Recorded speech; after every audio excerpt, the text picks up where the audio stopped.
Hi, I hope this video that I'm making will help somebody make a decision, someone in a very difficult situation, whether they are deciding whether they should stay or they should leave.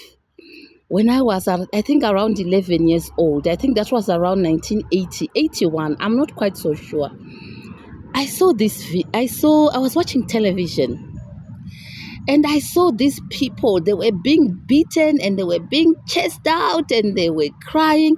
My grandfather was a farmer. So it looked like, the cattle herders, how they move cattle when you have a lot of them. Women, children, it was so terrible. Then I said to my dad, what's going on? What's going on? And my father said, you know what? It is the Nigerians. They are getting rid of the Ghanaians. They are saying the Ghanaians are taking over their jobs, so they want them out of their country. So I said, okay. And then years later, when I went to university, I met a Ghanaian and I told her this story. I said, look, I saw this on television. And she said, you know what? Yes, it happened. It happened to my parents. And she said her parents were professors. And she said the only thing they managed to come out with was a fridge. She said it got to a point where it did not matter whether you were legal or you were illegal. Everybody had to leave that country. So I want to advise, people. This is not the first time xenophobia has happened in Africa. It has happened many times, wearing different faces. It could be tribalism, as we saw in Rwanda. It could be as we saw in Nigeria. And it could be as we are seeing now in South Africa. So it is very important to make the right call right now.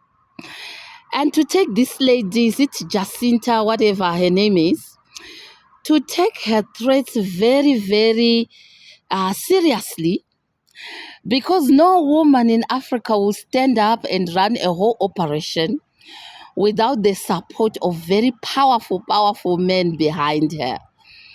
So for many of our people, especially I'm a Zimbabwean, and for many Zimbabweans who are there, whether some people are saying, oh, we are legal. It does not matter. It's probably starting with the illegals, but the ultimate goal is to have most foreigners out of there, because South Africans need to sort out their country on their own without foreigners hanging around. I will continue next week. I'll continue later on with some of the insights, because they need to sort out their own country without foreigners. They need to have proper elections without foreigners who are voting for opposition parties. So I hope this video will help you make a decision as to what you need to do in this situation that you are at right now. I wish you safety in South Africa, and may God bless you. Amen.